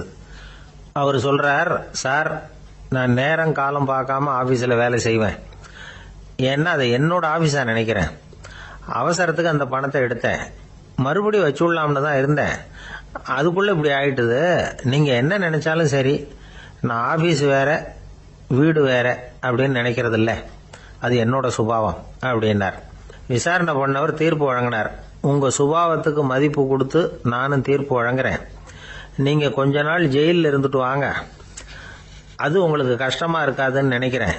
ஏன்னா அங்க போனாலும் நீங்க உங்க சுபாவப்படி வீடு வேற ஜெயில் வேறன்னு நினைக்க மாட்டீங்க அப்படின்னா. இந்த உலகத்துல எல்லாருக்கும் மகிழ்ச்சி தரக்கூடிய ஒரு பொருள் எது? இது ஒரு முக்கியமான கேள்வி. இந்த கேள்விக்கு பொருத்தமான ஒரு பதிலை உங்களால சொல்ல முடியுமா? அதாவது கொஞ்சம் யோசிச்சு பார்த்தா பணம்னு சொல்லலாமா? இப்போ கையில் காசு இல்லாதவங்ககிட்ட ஒரு 10 ரூபாயை கொடுத்தா அது அவனுக்கு சந்தோஷத்தை கொடுக்கும். ஏற்கனவே வருமான வரி பிரச்சனையில் சிக்கி இருக்கிறவர்கிட்ட இன்னும் கொஞ்சம் பணம் இந்தாங்கன்னு சொல்லி கொடுத்தோம்னா அது அவருக்கு சங்கடத்தை தான் கொடுக்கும். அதனால் அந்த கேள்விக்கு பணம்ங்கிறது பொருத்தமான பதிலாக இருக்க முடியாது. கேள்வி என்னன்னா, இந்த உலகத்தில் எல்லாருக்கும் மகிழ்ச்சி தரக்கூடிய ஒரு பொருள் எது? சரி, இனிப்புன்னு சொல்லலாமா? ஏன்னா எல்லாருக்கும் இனிக்க தானே செய்யும். அதுலேயும் ஒரு சிக்கல் இருக்குது. சர்க்கரை வியாதிக்காரங்களுக்கு அது என்ன சந்தோஷத்தையாக கொடுக்கும்? ஆக எல்லாருக்கும் வேறுபாடு எதுவும் இல்லாமல் மகிழ்ச்சியை கொடுக்கக்கூடியது வேற ஏதோ ஒன்று இருக்குது. அது என்னன்னு கண்டுபிடிக்கணும். அதுதான் இன்றைக்கி தகவல். இப்போ அதை கண்டுபிடிக்கணும்னா இந்த கதையை கேட்கணும். அது என்ன கதைன்னா, ஒரு ஊரில் ஒரு ராஜா இருந்தார். அவருக்கும் இதே சந்தேகம் வந்துட்டுது. அதாவது எல்லாருக்கும் இன்பம் தரக்கூடிய பொருள் எது அப்படின்னு. இதுக்கு பதில் தெரிஞ்சுக்கிறதுக்கு ஆசைப்பட்டார். சரி, அதுக்கு என்ன செய்யலாம்னு யோசனை பண்ணார். நாட்டு மக்களுக்கு பகிரங்கமாக ஒரு அறிவிப்பு கொடுத்தார். நம்ம நாட்டு மக்கள் இன்பம் தரக்கூடிய பொருள் எதுன்னு நினைக்கிறாங்களோ அதை கொண்டுகிட்டு வந்து அரண்மனையில் உள்ள கண்காட்சி மண்டபத்தில் வைக்கலாம். அப்படி அவங்க வைக்கிற பொருள்களில் எது எல்லாருக்கும் இன்பம் தரக்கூடியதாக இருக்குமோ அதை வச்சவருக்கு 1000 பொற்காசுகள் பரிசு அப்படின்னு அறிவிப்பு கொடுத்துட்டார். ஜனங்கள் இந்த அறிவிப்பை கேட்டாங்க. அதுக்கப்புறம் சும்மா இருப்பாங்களா? 1000 பொற்காசுன்னா சும்மாவா? அவங்க கையில் என்னென்ன கிடைச்சதோ அதையெல்லாம் கொண்டாந்து அரண்மனை காட்சி மண்டபத்தில் வச்சுட்டாங்க. அதுக்கப்புறமா ராஜா அங்கே வந்தார். ஒவ்வொன்றா பார்த்துக்கிட்டே வந்தார். முதல்ல ஒரு குயில் இருந்தது, இனிமையாக பாடக்கூடிய குயில். இந்த குயிலோட இன்னிசை எல்லாருக்கும் இன்பம் தரக்கூடியது தான். இருந்தாலும் காது கேட்காதவங்களுக்கு இந்த இசை எப்படி இன்பம் தர முடியும்? அதனால் இது சரியில்லைன்னு விட்டார். அடுத்தபடியாக போனார். அங்கே என்ன வச்சுருக்குறாங்கன்னு பார்த்தா ஒரு அழகான மயில் அங்கே தோகை விரித்து ஆடிக்கிட்டு இருக்குது. இந்த மயிலோட ஆட்டம் மனசுக்கு இன்பம் தரக்கூடியது தான். இருந்தாலும் பார்வை இல்லாதவங்க இந்த ஆட்டத்தை பார்த்து ரசிக்க முடியுமா? முடியாது. அதனால் இதுவும் சரியில்லை அப்படின்னு சொல்லிவிட்டார். அதுக்கு அடுத்தபடியாக போனார். பல வகையான இனிப்பு பண்டங்களை வச்சுருந்தாங்க. பார்த்தார், வயசானவங்களுக்கும் நோயாளிகளுக்கும் இது இன்பம் தராது, துன்பம் தான் கொடுக்கும் அப்படின்னார். இப்படி ஒவ்வொன்றா பார்த்துக்கிட்டே போகிறார். அழகான மலர்கள், கனிகள், ஓவியங்கள் எதுவுமே பொருத்தமாக தெரியல. சகல பேருக்கும் இன்பம் தரக்கூடிய வகையில் எதுவும் இல்லை. கடைசியாக வந்தார். அங்கே ஒரு களிமண் பொம்மை இருந்தது. அது என்ன பொம்மை தெரியுமா? பசியால் வாடி இருக்கிற ஒருத்தருக்கு ஒரு அம்மா இனிமையாக பேசிக்கிட்டு சோறு போடுறது மாதிரி அந்த பொம்மையை செஞ்சுருந்தாங்க. அதுக்கு கீழே அன்பு அப்படின்னு எழுதியிருந்துதான். ராஜா பளிச்சுன்னு ஒரு முடிவுக்கு வந்தார். அந்த பொம்மையை செஞ்ச சிற்பியை வரவழைச்சார், பரிசு கொடுத்தார். அன்பு ஒன்று தான் எல்லாருக்கும் இன்பம் அளிக்கக்கூடிய பொருள். காது கேட்காதவங்களும் அதை கேட்க முடியும், பார்வை இல்லாதவங்களும் அதை பார்க்க முடியும், குழந்தைகளும் அதை உணர முடியும் அப்படின்னு அதுக்கு விளக்கம் கொடுத்தார் அந்த மன்னர். இந்த உலகத்தில் எல்லாருக்கும் மகிழ்ச்சி தரக்கூடிய ஒரு பொருள் அன்பு தான். அதை புரிஞ்சுக்கிட்டு தான் சில கணவன்மார்கள் மனைவி பேரில் ரொம்ப அன்பை காட்டிக்கிறது வழக்கம். ஒரு வீட்டு வாசப்படி பக்கமாக மழைக்கு ஒதுங்கினார் ஒருத்தர். மழை தூரிக்கிட்டு இருந்தது, இருட்டு நேரம். அந்த வீட்டில் இருந்தவர், இன்னைக்கு ராத்திரி வேணும்னா இங்கேயே தங்கிட்டு காலையில் போங்க அப்படின்னார். உடனே இவர் சொன்னார், ரொம்ப நன்றிங்க, ஒரு 10 நிமிஷத்தில் இதை வந்துடுறேன் அப்படின்னு சொல்லிவிட்டு எங்கேயோ ஓடினார். 10 நிமிஷம் கழித்து திரும்பி வந்தார். ஆமாம், எங்கே போயிட்டு வந்தீங்கன்னு கேட்டார் வீட்டில் இருந்தவர். நேராக எங்கள் வீட்டுக்கு போய் மனைவி கிட்ட இன்னைக்கு ராத்திரி இங்கேயே தங்கிக்கிறேன்னு சொல்லிவிட்டு வந்துட்டேன் அப்படின்னார் அவர். அன்புல இது ஒரு ரகம். வயிறு பசிக்குதேங்கிறது சிலரோட கவலை, வயிறு பசிக்க மாட்டேங்குதே அப்படிங்கிறது சில பேரோட கவலை. 2 விதமான கவலைக்கும் வயிறு தான் காரணமாக இருக்குது. வயிறு பசிச்சதுன்னா அது இயற்கை, வயிறு பசிக்கலைன்னா அது வியாதி. ஆனால் பசியையும் நாம் பசிப்பிணி அப்படின்னு தான் சொல்லுவோம். என்ன காரணம்? வியாதியை போக்க வேண்டியது எவ்வளவு முக்கியமோ அதை விட முக்கியம் பசியை போக்க வேண்டியது. ஒரு சமுதாயத்தில் பசிப்பிணியே இருக்கக்கூடாது, அதுதான் நல்ல சமுதாயம். பசியை போக்கணும்னா சாப்பாடு போடணும், பசியின்மையை போகணும்னா வைத்தியம்தான் பண்ணணும். இது சம்பந்தமாக எவ்வளவோ ஆராய்ச்சிகள் நடக்குது, நிறைய மருந்து கண்டுபிடிச்சிருக்கிறாங்க. நம்ம உடம்புல பசியை தூண்டக்கூடிய பகுதி எது, இதை முதல்ல தெரிஞ்சுக்கணும் இல்லையா? நாம் சாப்பிட்ற ஆகாரம் செரிக்கிறதுக்கு எது காரணம் தெரியுமா? நம்ம மூளையோட பின்பகுதி தான் அதுக்கு காரணமாக இருக்குதான். மூளையின் பின்பகுதியில் நரம்பு செல்களால் ஆன 2 வகையான ஆரக்சின்கள் தான் பசியை உண்டாக்குது அப்படின்னு கண்டுபிடிச்சிருக்கிறாங்க. 2 ஆய்வாளர்கள் இதை கண்டுபிடிச்சிருக்காங்க. அவங்க 2 பேரும் டெக்சாஸ் பல்கலைக்கழகத்தில் ஹார்வர்டு ஹக்ஸ் மருத்துவ கல்வி நிலையத்தில் பணிபுரிகிறவங்களாம். உண்பது தேவைங்கிறது உணரப்படும் போது மூளையின் அந்த குறிப்பிட்ட பகுதி ஆரக்சின் அப்படிங்கிற ஹார்மோன்களை சுரக்கும். அது பசி உணர்வை தூண்டும் அப்படிங்கிறது தான் அந்த ஆய்வாளர்களின் கண்டுபிடிப்பு. இந்த ஆரக்சின் வேற சில உயிரினங்கள்லையும் உண்டு. இப்போ எலிகளில் கூட இது இருக்குது. அதனால எலிகளை வச்சு இது சம்பந்தமாக ஆராய்ச்சி பண்ணாங்க. எலிகள் உடம்புல ஆரக்சினை செலுத்தி பார்த்தாங்க. உடனே என்னாச்சு தெரியுமா? அந்த எலியெல்லாம் பசியால் துடிக்க ஆரம்பிச்சுட்டுது. எதையாவது தின்னு பசியை தீர்த்தா போதுங்கிற அளவுக்கு அந்த எலிகள்லாம் அல்லாட ஆரம்பிச்சுட்டுது. இயல்பாக சாதாரணமாக அந்த எலிகள் எவ்வளவு சாப்பிடுமோ அது மாதிரி 8 முதல் 10 மடங்கு அதிகமான ஆகாரத்தை 1 மணி நேரத்துக்குள்ளே சாப்பிட்டு தீர்த்துட்டு தான். சில எலிகளின் மூளையில் இந்த ஆரக்சின் அளவை கட்டுப்படுத்தி பார்த்துருக்குறாங்க. உடனே என்னாச்சு தெரியுமா, அதெல்லாம் சாப்பாட்டை கண்டா முகத்தை திருப்பிட்டு போக ஆரம்பிச்சுட்டு தான். அந்த எலிகளுக்கு பசி எடுக்கலையா. இந்த ஆராய்ச்சியின் அடிப்படையில் பசியை எடுக்காமல் இருக்கிற மனிதர்களுக்கும் பசியை தூண்ட முடியும் அப்படின்னு சொல்லி ஆராய்ச்சியாளர்கள் தெரிவிச்சிருக்கிறாங்க. ஆக ஆரக்சின் தான் பசிக்கு காரணம்ங்கிறது தெரிஞ்சு போச்சு. சரி, இந்த ஆரக்சின் அப்படின்னா என்ன? அது ஒரு கிரேக்க சொல். அதுக்கு பசின்னு அர்த்தம். நம்ம ஆளுங்களுக்கெல்லாம் பசியை தூண்டுறதுக்கு மருந்து தேவையில்லை, பசியை குறைக்கிறதுக்கு தான் மருந்து தேவை. ஒரு அம்மா டாக்டரை தேடி வந்தாங்களாம். டாக்டர், எங்கள் வீட்டுக்காரருக்கு திடீர்னு அகோர பசி, நிறைய சமைச்சு போடுறேன், அவ்வளவையும் சாப்பிட்டுட்டு கீழே கிடக்கிற குப்பை கூலங்களையும் எடுத்து சாப்பிட ஆரம்பிச்சுடுறார், என்னன்னு கவனிச்சு பாருங்க அப்படின்னாங்களாம். எவ்வளவு நாளாக அப்படி இருக்குதுன்னு கேட்டிருக்காரு டாக்டர். 1 வாரமாக அப்படி இருக்குதுன்னாங்களாம். இவ்வளவு நாளாக ஏன் சும்மா இருந்தீங்க, ஆரம்பத்திலேயே இங்கே அழைச்சிட்டு வர வேண்டியது தானே அப்படின்னாரான் டாக்டர். அது ஒன்றும் இல்லை டாக்டர், வீடு பூரா சுத்தமாகட்டுமேன்னு பார்த்துக்கிட்டு இருந்தேன் அப்படின்னாங்களாம் அந்த அம்மா. என்ன சார் உங்கள் பையன் என்ன செஞ்சுக்கிட்டு இருக்கிறான் இப்போ அப்படின்னு கேட்டார் ஒருத்தர். அடிக்கடி கண்ணாடி முன்னாடி நின்று அழகு பார்த்துக்கிட்டு இருக்கிறான் சார் அப்படின்னாரு அப்பா. இளம் பருவம் இப்படி தான் இருக்கும், அதையெல்லாம் சாதாரணமாக நினச்சிடாதீங்க அப்படின்னாரு அவர். என்ன சார் சொல்கிறீங்க, கண்ணாடி முன்னாடி நின்றுக்கிட்டு நேரத்தை வீணாக்கிக்கிட்டு இருக்கான், அதை ஒரு பெரிய விஷயமா நான் நினைக்கணுமா அப்படின்னாரு இவர். இளம் பருவத்தில் இளைஞர்களுக்கும் சின்ன பொண்ணுங்களுக்கும் அடிக்கடி கண்ணாடியில் பார்க்கணும்னு தோணும். அது வெறுமனே அழகு பார்க்கறது மட்டும் இல்லை, அவங்க தங்களையே தேடி கண்டுபிடிக்கிற ஒரு முயற்சி அது. இது ஒரு மனோதத்துவ விளைவு. இது வரைக்கும் சின்ன பிள்ளையா இருந்துட்டோம், இனிமேல் நாமளும் மற்றவங்க மாதிரி மனிதர்கள் தான் அப்படிங்கிற உணர்வு அவங்களுக்கு வருது. தங்களோட முகம் எப்படி இருக்குது, அழகு எப்படி இருக்குது, உடம்பு நேரம் எப்படி இருக்குது, முடி எப்படி இருக்குது அப்படிங்கிறதையெல்லாம் கண்டுபிடிக்கிறாங்க. அதுக்கப்புறம் இன்னொரு ஆணோ பொண்ணோ தன்னை கவனிக்கணும் அப்படின்னு நினைக்கிறாங்க. இதெல்லாம் மனோதத்துவ உண்மைகள், இதெல்லாம் இயற்கை. இதை பார்த்துட்டு பெற்றவங்க பிள்ளைங்க கெட்டு போட்டாங்க அப்படின்னு நினைக்கக்கூடாது, அவங்கள திட்டிக்கிட்டே இருக்கக்கூடாது. இன்னைக்கு பல குடும்பங்களில் இதுதான் நடந்துகிட்டு இருக்குது. மனுஷ வாழ்க்கையிலேயே இப்படியும் இல்லாத அப்படியும் இல்லாத ஒரு பருவம் இளம் பருவம். 13லேருந்து 19 வயசுக்கு உட்பட்ட ஆண்கள் பெண்கள் இந்த வகையை சேர்ந்தவங்க, டீனேஜ் குரூப். இவங்கள சின்னவங்கன்னு நினச்சிட முடியாது, பெரியவங்கன்னு நினச்சிட முடியாது. இவங்க ரொம்ப சென்சிட்டிவ். சமூகம் நினைச்சா இவங்களை நல்லவங்களாகவும் ஆக்கலாம், கெட்டவங்களாகவும் ஆக்கலாம். கொஞ்சம் அக்கறை எடுத்துக்கிட்டால் பெரிய பெரிய மேதைகளையும் விஞ்ஞானிகளையும் உருவாக்கலாம். ஆனால் நடக்கிறது என்ன தெரியுமா, அநேகமாக இவங்களை யாருமே சரியாக புரிஞ்சுக்கிறது இல்லை, இவங்களை சரியாக நடத்துறதும் இல்லை.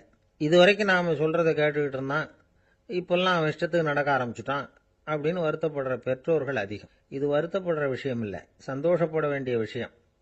உங்கள் புள்ள சொந்தமாக யோசிக்க ஆரம்பிக்கிறதும் நடந்துக்க ஆரம்பிக்கிறதும் ஒரு தப்பான விஷயமா? அவன் கடைசி வரைக்கும் உங்கள் பேச்சையே கேட்டுக்கிட்டு இருக்கணுங்கிறது என்ன நியாயம்?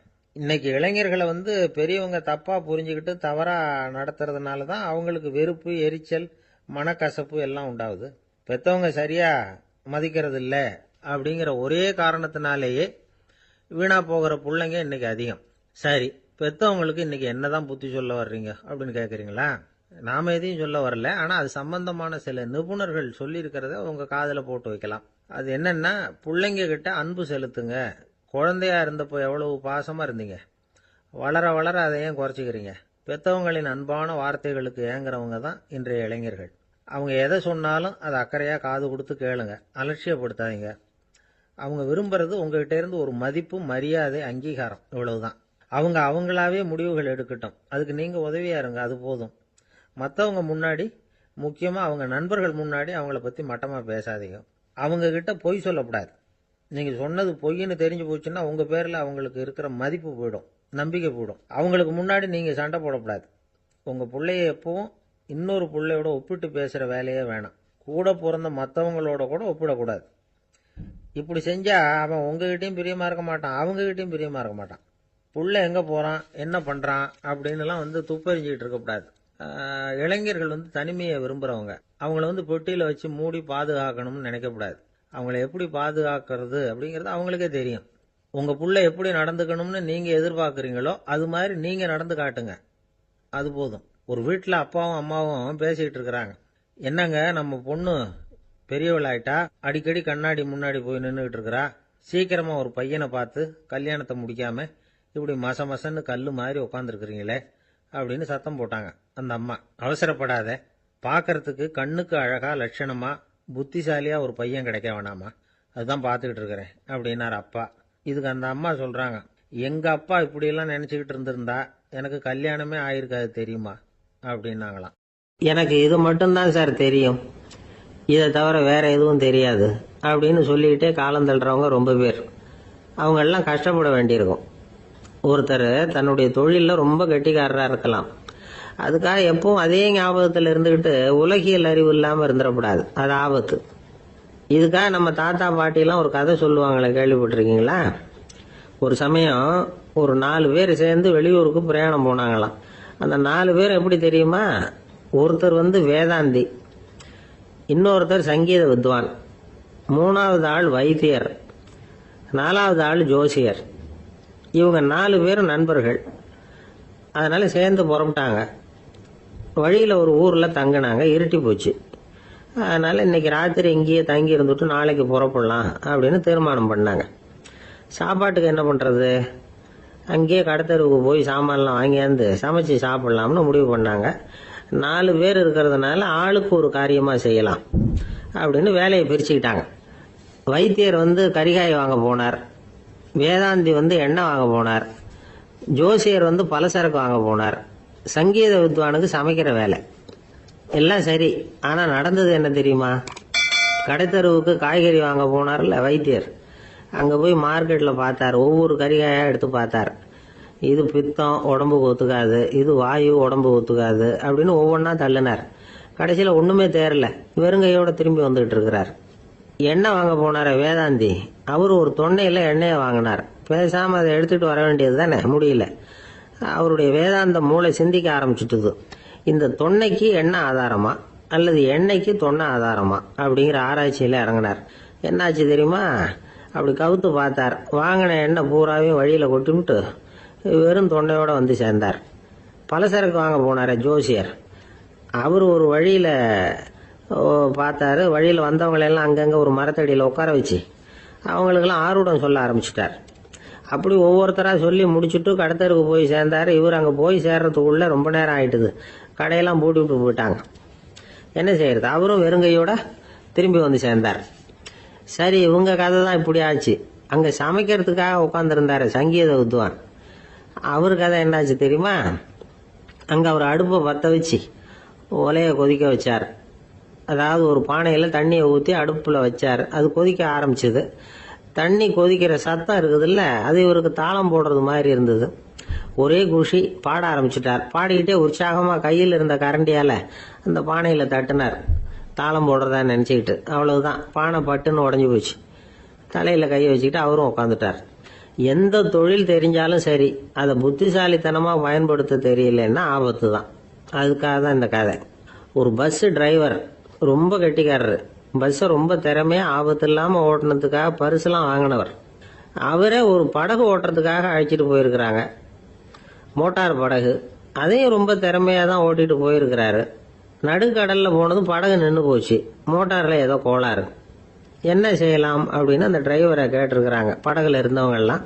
அப்போ அவர் சொன்னாராம், கவலைப்படாதீங்க, ஒன்றும் பிரச்சனை இல்லை, எல்லாரும் கொஞ்சம் கீழே இறங்கி பின்னாடி தள்ளுங்க, மோட்டார் ஸ்டார்ட் ஆகிடும் அப்படின்னாராம். ஒரு ஊரில் 4 நண்பர்கள் இருந்தாங்க. 4 பேரும் சோம்பேறிகள். 4 பேருக்கும் எந்த வேலையும் செய்யறதுக்கு உடம்பு வளையறதில்ல. இருந்தாலும் சோம்பேறித்தனத்தில் ஒருத்தருக்கு ஒருத்தர் கொஞ்சம் வித்தியாசம் உண்டு. அதுக்கு தகுந்த மாதிரி அவங்களுக்கு பேர் அமைஞ்சு போச்சு. ஒருத்தன் கால் சோம்பேறி, இன்னொருத்தன் அரை சோம்பேறி, அடுத்தவன் முக்கால் சோம்பேறி, கடைசி ஆளு முழு சோம்பேறி. இவங்க 4 பேரும் நண்பர்கள். அப்புறம் எப்படி காரியம் நடக்கும்? 4 பேரும் ஒரு வீதியில் அப்படியே நடந்து போய்கிட்டு இருக்கிறாங்க. நல்ல பசி. எங்கேயாவது சோறு போடுவாங்களா அப்படின்னு பார்த்துக்கிட்டே வந்தாங்க. அவங்க வந்த வழியில் ஒரு ₹1 காசு கிடந்தது தரையில். அவங்க கண்ணில் அது பட்டுது. ஆனாலும் அது குனிஞ்சு எடுக்கணுமே, அதுக்கு சோம்பேறித்தனம். முழு சோம்பேறி பார்த்தான்.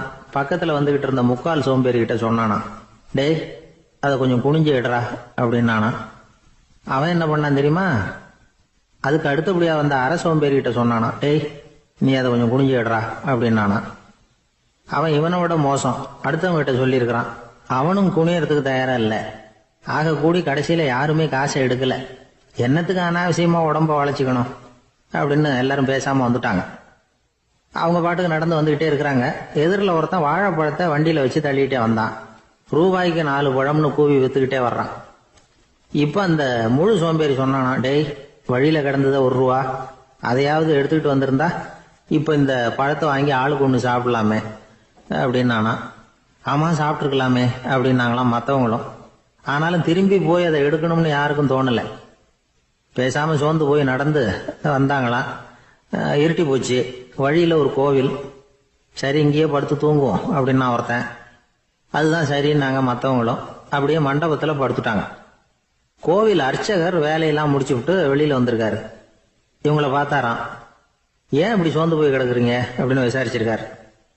2 நாளாச்சுங்க நாங்க சாப்பிட்டு அப்படின்னாங்களாம். அவர் உடனே ஐயோ பாவம் அப்படின்னு சொல்லி பானை, விறகு, அரிசி, தண்ணி எல்லாம் கொடுத்து நீங்களே சமையல் பண்ணி சாப்பிட்டுக்கோங்க அப்படின்னு சொல்லிவிட்டு போயிட்டார். இந்த 4 பேருக்கும் சமையல் பண்ணி சாப்பிடணும்னு ஆசையா தான் இருந்தது. ஆனா அடுப்பு பற்ற வைக்கணுமே, அதுக்கு தீப்பெட்டி வேணுமே. தீப்பெட்டி இல்ல. இப்ப முழு சோம்பேறி ஆரம்பிச்சான். அடுத்தவனை பார்த்து, டேய், கடைக்கு போய் ஒரு தீப்பெட்டி வாங்கிட்டு வாயேன் அப்படின்னு நானா. அவன் வழக்கம் போல அடுத்தவங்க கிட்ட சொல்லியிருக்கான். அவன் அதுக்கு அடுத்தவங்க கிட்ட சொல்லியிருக்கிறான். கடைசியா கால் சோம்பேறி கிட்ட வந்து சேர்ந்தது. அவனும் அது நம்மால முடியாது அப்படின்னு பேசாம இருந்துட்டான். இப்ப தீப்பெட்டி வேணுமே, அதுக்கு என்ன பண்றது? அவங்களுக்குள்ள பேசி ஒரு முடிவுக்கு வந்தாங்களாம். அதாவது யாரு முதல்ல வாயை திறந்து பேசுறாங்களோ அவங்க தான் தீப்பெட்டி வாங்கறதுக்கு போகணும் அப்படின்னு. அவ்வளவுதான். உடனே 4 பேரும் வாயை கெட்டியா மூடிக்கிட்டு படுத்துக்கிட்டாங்க. அவங்க சமையல் பண்ணி சாப்பிட்டாங்களா என்ன அப்படிங்கறது அர்ச்சகருக்கு தெரியல. சரி, பார்த்துட்டு வரலாமேன்னு வந்தார். வந்து பாக்குறாரு, இவங்க 4 பேரும் அசையாம படுத்து கிடக்குறாங்க.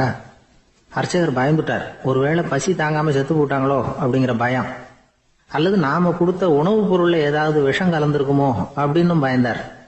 அப்படின்னா நம்ம மேல பழி வந்துருமே அப்படின்னு நினைச்சு நடுங்க ஆரம்பிச்சுட்டார். அப்புறம் அவரும் ஒரு முடிவுக்கு வந்தாராம். கோவிலுக்கு பக்கத்திலேயே ஒரு பெரிய குழி இருந்தது. அதுல ஒவ்வொருத்தரையா இழுத்துக்கிட்டு போய் போட்டார். கொஞ்சம் மண்ணை தள்ளினார். காலால மிதிச்சார். அவர் மிதிச்ச மிதி ஒருத்தன் அடி வயத்துல போட்டுவிட்டது. அவன் உடனே வலி தாங்காம ஐயோ அம்மான்னு அலறினான். உடனே நடந்தது என்ன தெரியுமா? மத்த 3 பேரும் துள்ளி எழுந்திருச்சாங்களாம். அவனை பார்த்து, நீ தாண்டா தீப்பெட்டி வாங்க போகணும், நீ தாண்டா வாங்க போகணும், நீ தான் சத்தம் போட்ட அப்படின்னு சொல்லி ஆரம்பிச்சுட்டாங்களாம். அர்ச்சகர் பார்த்தார். இது பேய் மாதிரி தெரியுதுன்னு நினைச்சுக்கிட்டு ஒரே ஓட்டமா ஓடி போட்டாராம். கிராமப்புறங்கள்ல இப்படி ஒரு கதையை சொல்றது உண்டு. சோம்பல்ங்கிறது நம்ம முன்னேற்றத்துக்கு பெரிய தடை அப்படிங்கறத நாம புரிஞ்சுக்கணும். அதுதான் இந்த கதை சொல்ற நீதி. ஒரு பள்ளிக்கூடத்துல ஒரு புதுமையான போட்டி நடந்துதான். அதாவது சோம்பேறித்தனத்துக்கு பரிசு. அதுல 2வது பரிசு யாருக்குன்னு அறிவிச்சாங்க. ஒரு பையன் எழுந்திருச்சு மெதுவா நடந்து போய் பரிசை வாங்கிட்டான். அடுத்தது முதல் பரிசு யாருக்கு அப்படின்னு அறிவிச்சாங்களாம். அவன் கடைசி வரிசையில இருந்து கத்தனானா, ஐயா, அதையும் அந்த பையன் மூலமாவே கொடுத்து அனுப்பி வச்சிருங்க, இங்க வந்தது நான் வாங்கிக்கிறேன் அப்படின்னா. 1816 வருஷம் செப்டம்பர் மாசம் 11ஆம் தேதி பிரான்ஸ் தேசத்துல உள்ள ஒரு மருத்துவமனை. அங்க ஒரு இளம் டாக்டர் கொஞ்ச நாளைக்கு முன்னாடி தான் அந்த ஆஸ்பத்திரியில புதுசா வேலைக்கு சேர்ந்திருக்கிறார். அவரு பேரு ரெனே லெனக். அவரு அன்னைக்கு காலையில அந்த மருத்துவமனையில அப்படியே ரவுண்ட்ஸ் வந்துகிட்டு இருக்கிறார். வார்டுல ஒரு படுக்கையில ஒரு இளம் பெண் படுத்திருக்கிறா. அந்த பொண்ணுக்கு இருதய நோயா இருக்கலாம்ங்கிறது மற்ற டாக்டர்கள் சந்தேகம். அந்த காலத்துல எல்லாம் ஒருத்தருடைய இருதய துடிப்பை தெரிஞ்சுக்கணும்னா நோயாளியின் மார்புல டாக்டர் வந்து காதை வச்சு பார்த்து தான் தெரிஞ்சுக்கிறது வழக்கம். ஆனா இந்த பெண்ணும் வந்து இளம் பெண், அந்த டாக்டரும் புதுசா சேர்ந்திருக்கிறவர். அதனால பரிசோதனை பண்ண தயங்கினார். கொஞ்ச நேரம் யோசனை பண்ணார். திடீர்னு ஒரு ஞாபகம் வந்தது அவருக்கு. அதாவது அன்னைக்கு விடியற் காலையில தோட்டத்தில் அப்படி வாக்கிங் போயிட்டு இருந்தப்போ சின்ன பசங்கள்லாம் ஒரு மரக்கட்டையை வச்சு விளையாடிட்டு இருந்தாங்களாம். அதை இவர் பார்த்துருக்கிறார். அது என்ன விளையாட்டுனா, ஒரு நீளமான மரப்பலகை, அதில் ஒரு முனையில் ஒரு பையன் தன்னுடைய காதை வச்சுக்கிட்டு இருக்கிறான், மறுமுனையில் இன்னொரு பையன் அந்த மரப்பலகையை ஒரு ஆணியால் கீறிக்கிட்டு இருக்கிறான். ஒரு முனையில் ஆணியால் கீறும் பொழுது மறுமுனையில் காதை வச்சிருக்கிற பையனுக்கு அந்த சத்தம் துல்லியமாக கேட்குது. அந்த டாக்டருக்கு காலையில் பார்த்த இந்த விளையாட்டு ஞாபகத்துக்கு வந்துட்டுது. உடனே என்ன பண்ணார் தெரியுமா? ஒரு நீளமான காகிதத்தை எடுத்தார். அதை அப்படியே உருளை மாதிரி உருட்டினார். ஒரு முனையை அந்த நோயாளியின் மார்புல இடது பக்கம் வச்சார். இன்னொரு முனையில தன்னுடைய காதை வச்சார். என்ன ஆச்சரியம்! நோயாளியின் மார்புல நேரடியா காதை வச்சு கேட்கறத விட துல்லியமா கேட்டது இதய துடிப்பு. இதய துடிப்பு மட்டும் இல்லை, மூச்சு இழுத்து விடுறது, திரவ பொருள்களின் அசைவு, எல்லா சத்தமும் தெளிவாக கேட்குது. கிரேக்க மொழியில் ஸ்டெத்தாஸ் அப்படின்னா மார்பு, ஸ்கோப்பின் அப்படின்னா பார்ப்பதுன்னு அர்த்தம். அதனால் டாக்டர் ரெனே லெனக் தான் கண்டுபிடிச்ச கருவிக்கு ஸ்டெத்தஸ்கோப் அப்படின்னு பேர் வச்சார். அவரே முதல் மாடலையும் செஞ்சார். அளவு ரொம்ப பெருசாக இருந்தது, சுலபமாக எடுத்துகிட்டு போகிறது கஷ்டம், அது அவ்வளவு கஷ்டமாக இருந்தது அது. அதனால் அவரே அதை அப்புறம் 2 பிரிவாக தயார் பண்ணார். இது 2 துண்டையும் டாக்டர் தன்னோட கோட்டு பாக்கெட்டில் வச்சுக்கலாம், தேவைப்படுறப்ப எடுத்து ஒன்றா சேர்த்துக்கலாம். இப்படி தான் அவர் ஆரம்பத்தில் பண்ணார். தன்னுடைய இந்த கண்டுபிடிப்பை பற்றி அவர் ஒரு புத்தகம் எழுதினார். நிறைய விற்றுது, புகழும் பணமும் சேர்ந்தது. பணமும் புகழும் சேர்ந்தது மாதிரியே அவருக்கு ஒரு நோயும் சேர்ந்தது. அது என்ன நோயின்னு கண்டுபிடிக்கிறதுக்கும் அவர் கண்டுபிடிச்ச கருவி தான் உபயோகப்பட்டு தான். அவரே அதை கண்டுபிடிச்சார். அவருக்கு வந்திருந்தது காச நோய். 1826 வருஷம் ஆகஸ்ட் மாதம் 13 உலகத்தின் முதல் ஸ்டெதஸ்கோப்பை கண்டுபிடிச்ச டாக்டர் ரெனே லெனக் காலமானார். அவர் சாகிறதுக்கு முன்னாடி மரத்தால் செஞ்சு வச்சிருந்த ஸ்டெதஸ்கோப்பை தனக்கு வேண்டியப்பட்ட ஒரு டாக்டர்கிட்ட கொடுத்து, என்னுடைய சொத்துக்கள்லேயே ரொம்ப வசந்தது அப்படின்னு சொன்னாராம். அதுக்கப்புறம் 3 வெள்ளைக்காரங்க சேர்ந்து இந்த கருவியில் சில மாற்றங்களை பண்ணாங்க. ஆனால் 1829 லண்டனில் டாக்டர் நிக்கோலஸுங்கிறவர் ஒரு காதால் இதய துடிப்பை கேட்கறத விட டாக்டர் 2 காதாலையும் கேட்கறது தான் சரியாக இருக்கும் அப்படின்னு ஒரு கருத்தை வெளியிட்டார். அதுக்கப்புறம் ரொம்ப காலம் கழித்து 1852 ஜார்ஜ் காமான் அப்படிங்கிறவர் ரப்பர் டியூப்களை உபயோகப்படுத்தி 2 காதாலையும் கேட்குற மாதிரி ஒரு புதிய வடிவத்தை அதுக்கு கொடுத்தார். அதுக்கு பிறகு அது படிப்படியாக எவ்வளவோ மாற்றங்கள் இருந்தாலும் ஆரம்பத்தில் டாக்டர் ரெனே லெனக் உருவாக்கின அடிப்படை மாடலை யாரும் மாற்றி அமைக்கலைங்கிறது தான் முக்கியமான விஷயம். நமக்கு தெரிஞ்ச ஒரு ஆஸ்பத்திரி, அதில் ஒரு நோயாளி, காலை நேரத்தில் நர்ஸு அந்த பக்கமாக போயிட்டு இருந்தாங்க. அதை பார்த்துட்டு ஒரு நர்ஸுன்னு கத்துறார். நர்ஸு அவசரமாக ஓடி என்ன விஷயம்னு கேட்டாங்க. சிஸ்டர், இங்கே பாருங்க, உங்கள் டாக்டரை என் நெஞ்சில் ஒரு காதை வச்சு கேட்டுக்கிட்டு இருக்கிறார் அப்படின்னார் நோயாளி. சிஸ்டர் பதட்டப்படாமல், அதனால் என்ன, இந்த டாக்டர் பழமையான விஷயங்களில் ரொம்ப நம்பிக்கை உள்ளவர், அதனால் ஸ்டெதாஸ்கோப்பை உபயோகப்படுத்தாமல் காதை வச்சு கேட்குறார், அது ஒன்றும் தப்பு இல்லை அப்படின்னாங்களாம். ஐயோ, அதுக்காக இல்லை சிஸ்டர், இவர் என் நெஞ்சு மேலே தலையை வச்சது நேற்று ராத்திரி 9 மணி, இப்போ விடிஞ்சு போச்சு, இன்னமும் தலையை எடுக்கவே இல்லை, அதுக்காக தான் சந்தேகப்பட்டு உங்களை கூப்பிடுறேன் அப்படின்னாராம். ஒரு ஊர்ல ஒரு ஆள் இருந்தான். நிறைய பணம் சேர்த்தான். அவனுக்கு சம்பாதிக்க தெரியுமே தவிர செலவு பண்ண தெரியாது. மகா கஞ்சன். காசை கையில் எடுக்கவே மாட்டான். எடுத்தா செலவு செய்ய வேண்டியிருக்குமே. அதனால இப்படியே அவன் காலத்தை ஓட்டி விட்டான். வயசாயிட்டது. அவனுடைய மனைவி ஒரு நாள் கேட்டாங்க, இவ்வளவு நாளா நீங்க என்ன எங்கேயுமே அழைச்சிட்டு போனதில்லை, இப்போவாவது அழைச்சிட்டு போகக்கூடாதா அப்படின்னாங்க. எங்க போகணும் சொல்லுன்னா. காசிக்கு போகணும், கங்கையில குளிக்கணும்னாங்க. இவன் பார்த்தான், இதுக்கு ஏன் அவ்வளவு தூரம் செலவு பண்ணிட்டு போகணும், நம்ம ஊர் ஆத்துலயே குளிக்கலாமே, இதுவும் புண்ணிய நதி தான், இங்க குளிச்சா அங்க குளிச்ச பலன் கிடைச்சிரும் அப்படின்னா. சரின்னு 2 பேரும் ஆத்தங்கரைக்கு போனாங்க. அன்னைக்கு ஏதோ விசேஷம், நிறைய கூட்டம், நிறைய பேர் குளிச்சுக்கிட்டு இருக்கிறாங்க. கரையில சில புரோகிதர்கள் நின்றுகிட்டு இருக்கிறாங்க. குளிக்கிறதுக்கு முந்தி அவங்க கிட்ட உட்காந்தா ஏதோ மந்திரம்லாம் சொல்லுவாங்க, கொஞ்சம் காசு கொடுக்க வேண்டியிருக்கும். அதனால இவன் என்ன பண்ணா, ஆத்தங்கரையிலேயே கொஞ்சம் தூரம் போனான். ஊரை விட்டு தள்ளி வந்துட்டான், அங்க யாருமே இல்லை. அப்பாடான்னு சந்தோஷப்பட்டான், குளிக்கலாம்னு புறப்பட்டான். இந்த நேரம் கடவுள் பார்த்தார், இந்த கஞ்சனுக்கு ஏதாவது புத்தி போகட்டணும் அப்படின்னு நினைச்சார். உடனே ஒரு புரோகிதர் மாதிரி உருவத்தை மாத்திக்கிட்டு அந்த ஆள் முன்னாடி நின்னார். அவனுக்கு அதிர்ச்சி, இங்க யாருமே இருக்க மாட்டாங்கன்னு நினைச்சா இங்கேயுமே ஒரு ஆள் வந்துட்டாரு, என்ன பண்றதுன்னு யோசனை பண்ணான். புரோகிதர் உருவத்தில் இருந்த கடவுள் சொன்னார், இதை பாருங்க, இன்னைக்கு விசேஷ நாள், நீராடுறதுக்கு முன்னாடி சுயகல்பம் பண்ணிக்கிறது ரொம்ப நல்லது அப்படின்னார். என்கிட்ட பணம் எதுவும் இல்லையேன்னா. பரவாயில்ல, அப்புறமா கொடுங்க, வாங்கிக்கிறேன், ஆனா ஒண்ணு, எவ்வளவு கொடுப்பீங்கிறத மட்டும் இப்பவே சொல்லி கொடுங்க அப்படின்னார். இவன் ரொம்ப யோசனை பண்ணான். ஒரு 10 பைசா தரேன் அப்படின்னா. சரின்னு ஒத்துக்கிட்டு எல்லா கிரியைகளையும் அவர் செஞ்சார். அதுக்கப்புறம் கணவனும் மனைவியும் ஆத்துல குளிச்சாங்க. அவர் போயிட்டார். கொஞ்ச நாள் கழிச்சு அவன் வீட்டுக்கு வந்தார் கடனை வசூல் பண்றதுக்கு. வாசல்ல நின்றுகிட்டு இருந்த அவன் மனைவி இவரை பார்த்ததும் தயங்க ஆரம்பிச்சாங்க. அந்த அம்மா கிட்ட விஷயத்த சொன்னார். அந்த அம்மா ஓடி போய் உள்ள இருக்கிற தன்னுடைய கணவர்கிட்ட சொன்னாங்க. அவன் யோசனை பண்ணான், இப்ப வெளியில போனா அவனுக்கு 10 காசு கொடுக்க வேண்டியிருக்கும், அதனால எனக்கு காய்ச்சல்னு அந்த ஆளுகிட்ட சொல்லிவிடு, இன்னொரு சந்தர்ப்பத்தில் என்னை வந்து பார்க்க சொல்லு அப்படின்னா. அந்த அம்மா போய் சொன்னாங்க. அப்படிங்களா, அப்படின்னா அவரை நான் உடனே போய் பார்க்கணுமே அப்படின்னு உள்ள நுழைய ஆரம்பிச்சார். அவங்க மறுபடியும் இருங்க தான் வரேன்னு சொல்லிவிட்டு உள்ள ஓடி விஷயத்த சொன்னாங்க. இது எதுடா வம்பா போச்சு அப்படின்னு பார்த்தான். மனைவியை கிட்டத்தில் கூப்பிட்டான். இதோ பாரு, ஜன்னி கண்டு நான் இறந்து போயிட்டதா சொல்லிவிடு அப்படின்னா சொன்னாங்க. புரோகிதர் பார்த்தார். அப்படின்னா ஒரு வழியா இருந்து அவருடைய இறுதி சடங்குகளையும் நானே முடிச்சுட்டு போயிடுறேன் அப்படின்னார். உள்ள இருந்தவன் யோசனை பண்ணான், அந்த ஆள் என்ன விடமாட்டான் போல இருக்கு, அதனால ஒரு சவப்பெட்டியில என்னை வச்சு தூக்கிக்கிட்டு மயானத்துக்கு போங்க பாத்துக்கலாம் அப்படின்னா. புரோகிதரும் விடுற மாதிரி இல்லை, கூடவே நடந்து போயிட்டு இருக்கிறார். அங்க இறக்கி சடங்குகளை முடிச்சுட்டு தீ வைக்கிற நேரம் பொட்டிக்குள்ள இருந்த நம்ம ஆளு அலறி அடிச்சுட்டு வெளியில ஓடி வந்தான். புரோகிதர் உருவத்தில் இருந்த கடவுள் சிரிச்சார், தன்னுடைய சுய உருவத்தை காட்டினார். அதுக்கப்புறம் அவனை கூப்பிட்டு, இத பாருப்பா, ஏன் இப்படி அல்லாடுற, ஏதாவது வர வேணும்னா கேள் தரேன் அப்படின்னார். அவன் யோசனை பண்ணான். பகவானே, ஒரே ஒரு வரம் தான் உங்ககிட்ட கேட்கணும்னா. என்ன வேணும் கேளுன்னார். அந்த 10 பைசா தட்சணையை தள்ளுபடி பண்ணா போதும் அப்படின்னா. கடவுளும் சரின்னு சொல்லிட்டு போயிட்டார். இப்படி ஒரு கதையை சுவாமி சிவானந்தர் சொல்லியிருக்கிறார். செல்வந்தர்கள் பல பேர் இப்படித்தான் இருக்கிறாங்க. தாங்களும் அனுபவிக்க மாட்டாங்க, அடுத்தவங்களுக்கும் கொடுக்க மாட்டாங்க. இது மாதிரியான கஞ்சர்களுக்கு இந்த உலகம் இல்லை, அந்த உலகம் இல்லைங்கிறார் அவர்.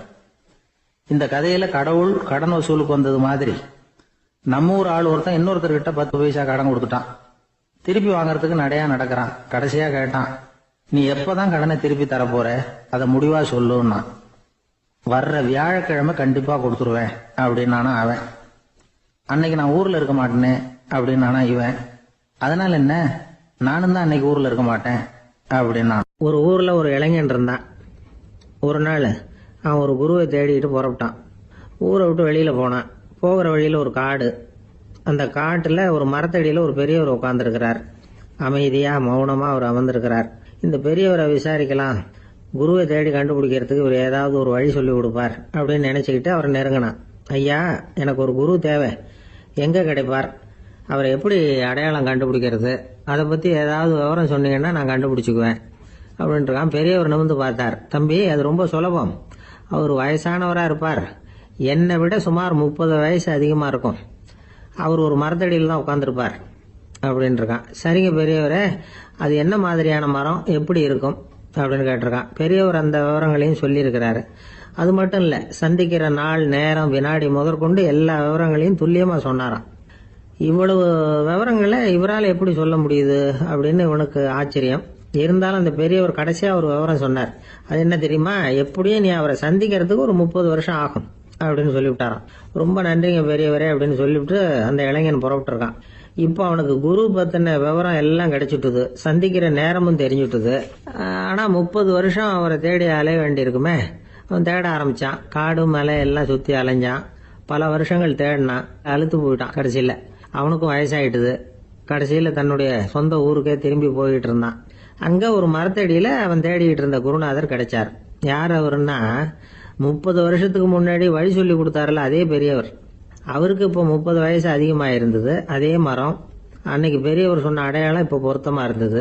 இப்போ அந்த பெரியவர் சொன்னார், சரியா வந்து சேர்ந்துட்டேன், வா, உனக்காக தான் நான் இவ்வளவு காலமும் காத்துக்கிட்டு இருந்தேன் அப்படின்னாராம். என்ன சொல்றீங்கன்னு இருக்கான். 30 வருஷத்துக்கு முன்னாடி என்கிட்ட வந்தியே, அப்பவே என் காலம் வந்து முடிஞ்சு போயிருந்தது. அப்பவே என்ன உனக்கு அடையாளம் தெரியல, அதனால இவ்வளவு காலம் உனக்காக காத்துட்டு இருக்கும்படி ஆயிட்டுது அப்படின்னாராம். ஐயா, அப்பவே நீங்க சொல்லியிருக்கலாமே, இதுதான் 30 வருஷம் கழிச்சு நீ சந்திக்க போற இடம், நான் தான் உன்னுடைய குரு அப்படின்னு சொல்லியிருக்கலாமே அப்படின்னு இருக்கான். அந்த பெரியவர் சிரிச்சுக்கிட்டே இதுக்கு பதில் சொன்னாராம். நான் எவ்வளவோ விவரமா தான் சொன்னேன், நீ சரியா புரிஞ்சுக்கல. காரணம், அப்போ நீ போதுமான அளவுக்கு பக்குவம் பெற்றிருக்கவில்லை, அதனால புரியும் சக்தி இல்லாம போயிட்டுது. அப்போ 30 ஆண்டு காலம் நீ அலைஞ்சு தெரிஞ்சிருக்கிற, அது காரணமா இப்போ உனக்கு அந்த பக்குவம் வந்துட்டுது. அதனாலதான் அடையாளம் காண முடிஞ்சது, நானே உன்னுடைய குரு அப்படின்னாராம். இதுல இருந்து என்ன தெரியுதுன்னா, ஆன்மீகத்துல மாணவனாக சேர்றதுக்கு கூட ஒரு பக்குவத்தன்மை தேவைப்படுது. ஒரு பெரிய ஞானி, அவர்கிட்ட சீடனா இருக்க ஒருத்தன் வந்தான், எதிரில் நின்னா. ஞானி அவனை வெகு நேரம் உற்று பார்த்தார். அப்புறம் சொன்னார், சீடனா இருக்கிறது ரொம்ப சிரமம்னார். நான் தயாரா இருக்கேன்.